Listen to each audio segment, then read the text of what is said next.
자, 강용석 씨가 어제는 또 방송에 출연을 했습니다. 그래서 박원순 시장 구속돼야 한다 이런 얘기까지 했는데요. 어떤 배경이 있는지 또 짚어보겠습니다.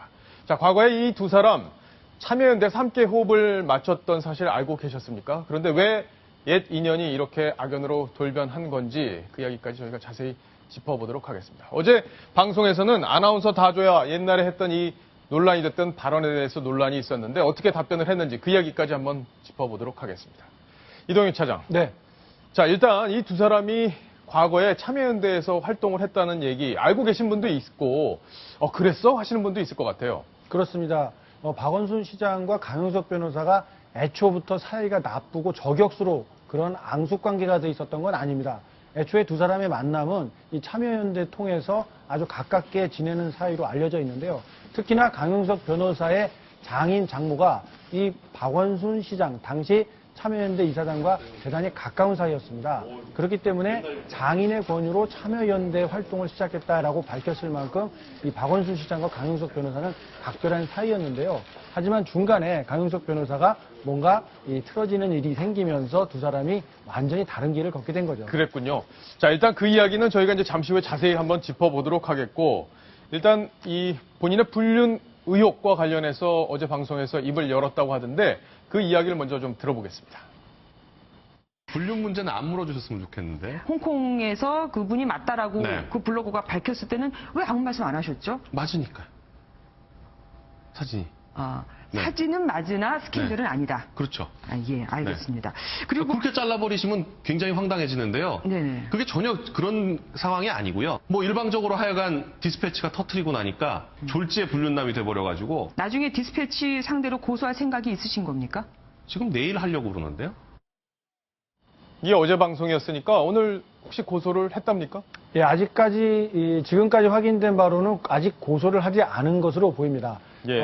지금 그 방송에서 들으셨다시피 어제 방송 내용으로 보면 대단히 내가 화가 나 있고 그 디스패치 보도에 대해서 악의적이고 잘못된 내용이다라는 것을 강조하기 위해서 내가 곧바로 고소하겠다 이런 의지를 밝힌 정도로 해석이 되기 때문에 예. 뭐 조만간 하겠다 이렇게 이해하시면 될 것 같습니다. 그동안 이제 방송 출연을 하면서 이 고소 활동을 좀 뜸하더니 이제 방송 중단하니까 본격적으로 고소전에 또 뛰어든 게 아닌가 싶은데 손정혜 변호사, 결국엔 고소를 하게 되면 진위 공방이 일어날 수밖에 없고 법원에서도 진실을 가려야 되기 때문에 이 강 변호사에게도 좀 부담이 되지 않을까 하는 생각도 드는데 어떻습니까? 결국 사실인지 여부에 따라서 사실을 처벌받을지 손해배상을 줄지가 굉장히 중요해지기 때문에 법원이든 형사사건에서든 진실인 여부를 가리게 될 것이고요. 그리고 언론사의 보도의 자유는 폭넓게 인정을 해주려고 노력을 하기 때문에 이것이 진실한 사실로 믿을 만한 사유가 있었고 강용석 씨를 비방할 목적이 아니라 어떤 대중화의 알 권리를 위한 공공의 이익으로 해서 했다고 한다면 사실은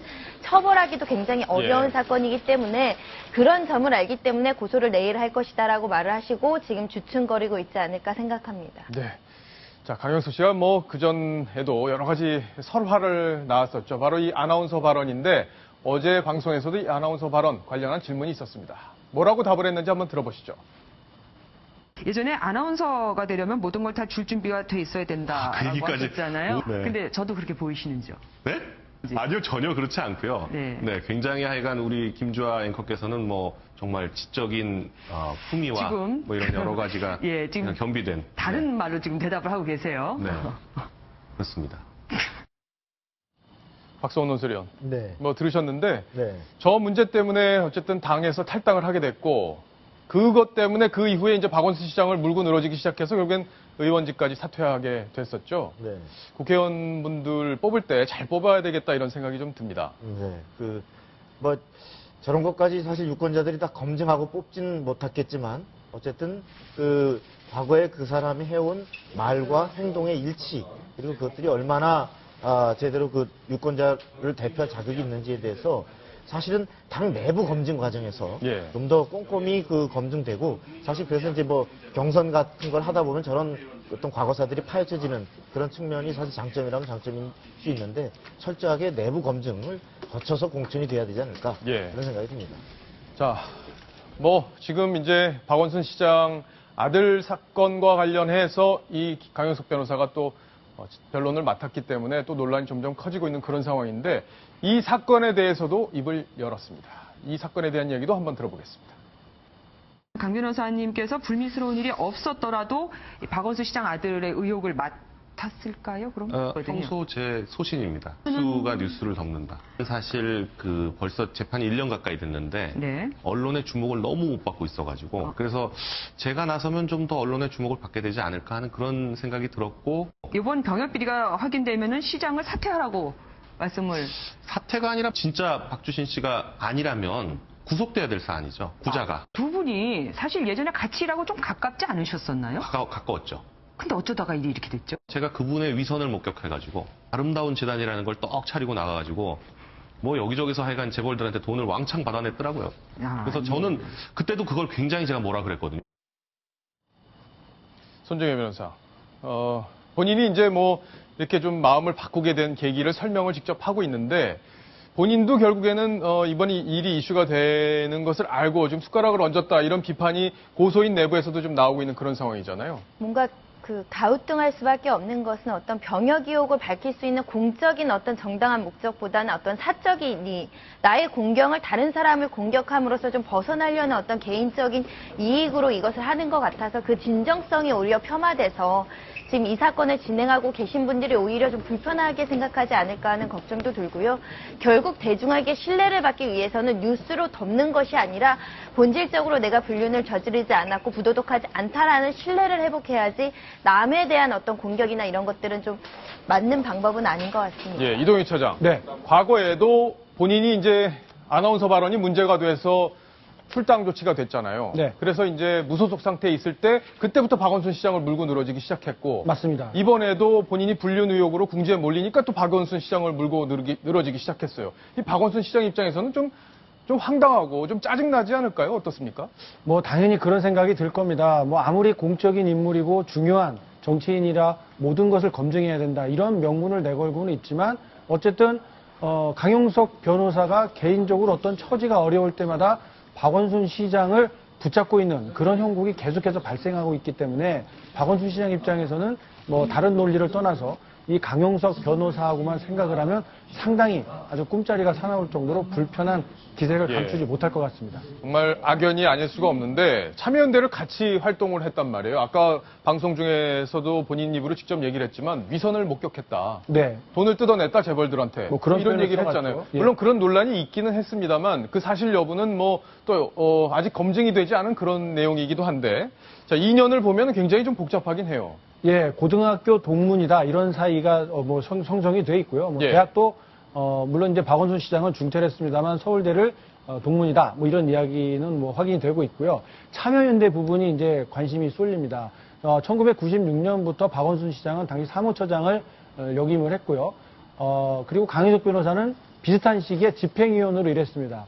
잠시 설명드렸던 것처럼 장인인 윤재기 전 의원이 이렇게 하는 게 어떻겠느냐라고 강하게 권유를 해서 참여연대에 몸을 담았다. 이렇게 강 변호사가 설명을 하고 있습니다. 그런데 주장을 하고 있는 것처럼 이 박원순 당시 이 사무처장이 재벌들로부터 비판을 가한 뒤에 오히려 협찬금을 뜯어내고 이런 방법으로 돈을 모았기 때문에 그런 잘못된 행동을 내가 지적을 하고 결국엔 내가 나오게 됐다. 그리고 그 문제를 계속해서 지적을 할 수밖에 없었다. 이렇게 강용석 변호사가 주장을 하고 있습니다.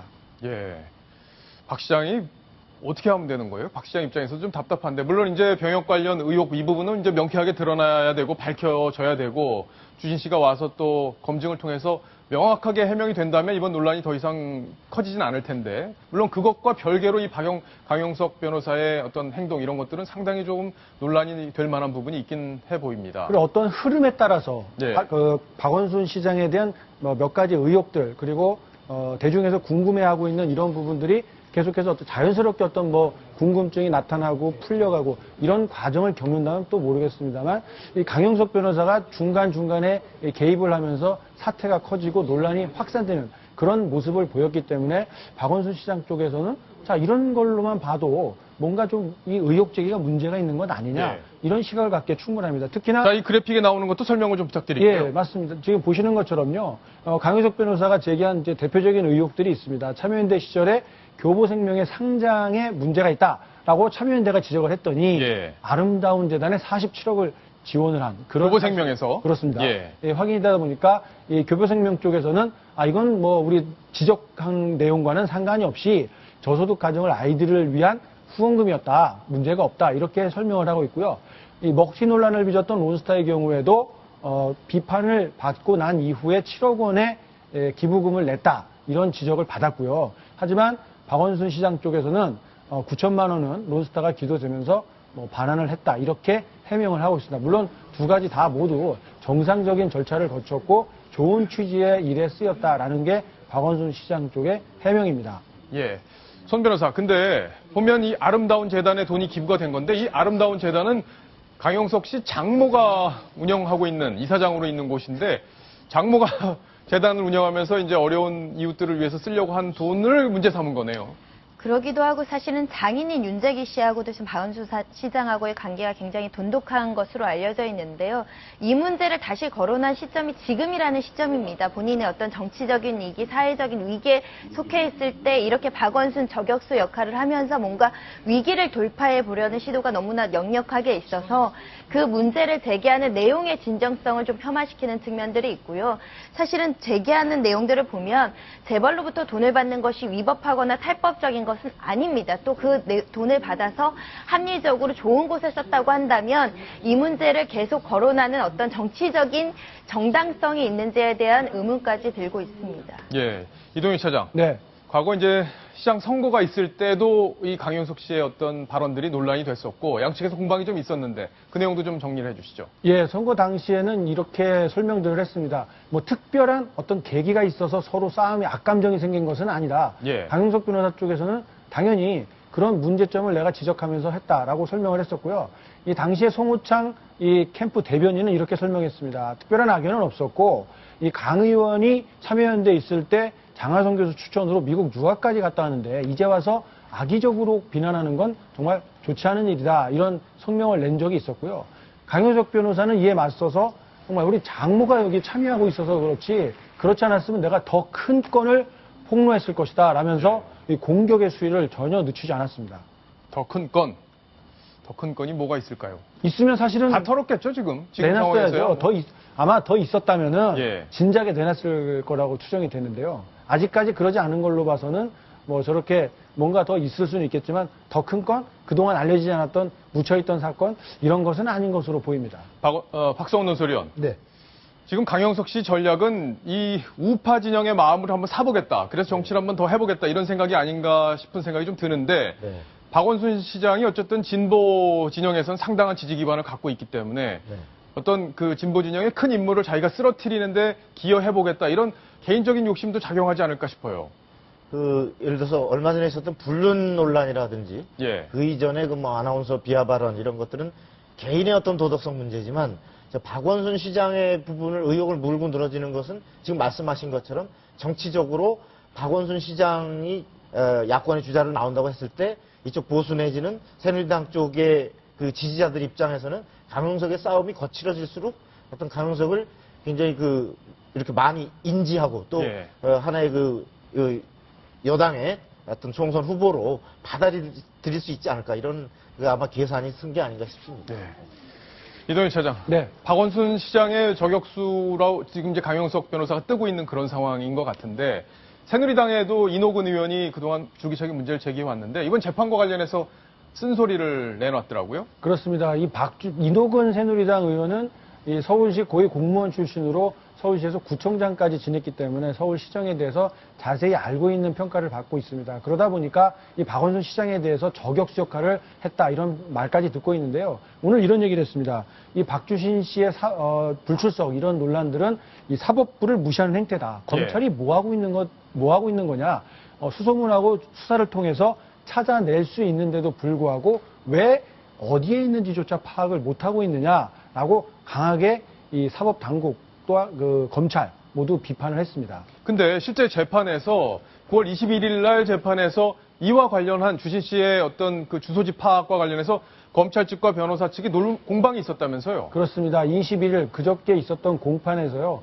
이 변호사 측 그리고 이 검사, 재판부와 이 3자가 서로 대화를 하는 내용을 좀 보시면요. 예. 이 변호인인 차기환 변호사는 이 영국 주소를 연쇄의료원이 가지고 있다라고 이렇게 주장을 했습니다. 예. 그랬더니 검사 쪽에서 뭐라고 해명을 했냐면 법무부를 통해서 소재를 파악하고 있다. 네. 이렇게 해명을 했습니다. 네. 거기에 맞서서 또 차 검사가 그럼 검사가 연쇄의료원에 변호사죠? 가서 차 변호사가 연쇄의료원에 가서 협조를 해라라고 또 강한 톤으로 요구를 했습니다. 주소가 있으니까. 그랬더니 예. 검사가 뭐라고 반박을 했냐면 자 우리는 예. 우리는 그렇게 할 수가 없다라는 그 법무부를 통해서 할 뿐이다라는 답변만 반복해서 과연 검찰이 수사를 통해서 소재지를 파악할 의지가 있는 것이냐 이런 비판의 목소리가 나오고 있습니다. 예. 손 변호사. 박주신 씨 입장에서는 지금 출석하고 싶지 않은 상황일 수는 있겠어요. 그죠? 근데 논란은 계속되고 있고, 이 야당의 가장 유력한 주자 중에 한 분이고, 그분의 아들의 병역 논란이고, 참 국민들 입장에선 진실이 빨리 밝혀지길 원하는 그런 상황인데 좀 답답하긴 합니다. 일단은 사법 절차가 진행된 이상 신속한 재판을 해야 되는데 지금의 문제는 뭐냐면 증인으로 채택이 됐는데 그 채택된 이후에 법원을 통해서 문서 제출 명령을 한 겁니다. 연쇄의료원에 이제 주소를 보내달라고. 예. 그로부터 2달이 지났는데도 사실 의료원 측에서 자료가 오지 않았고 그 법원이 2달 명령이 동안 있었는데도? 예, 검찰에서 보통 이렇게 좀 늦어지게 되면 검찰에서 다시 독촉을 한다던가 적어도 구두로 통지를 해서 좀 빨리 자료를 달라라고 협조 요청할 수 있음에도 불구하고 안 한 것이 조금 더 소극적인 상황 아니냐. 적극적으로 소재 탐지 수사를 한다거나 조회를 한다고 한다면 충분히 영국 주소, 사실 영국 주소라는 것이 영국에 유학가 계시니까 사실 학교만 수소문해서 아름아름 알고 그렇다고 한다면 소재 탐지나 이런 것들이 어렵지 않은 상황인데 이 절차만으로도 2-3달이 가버리니까 이 신속한 재판이 이루어지지 않고 있는 것이다.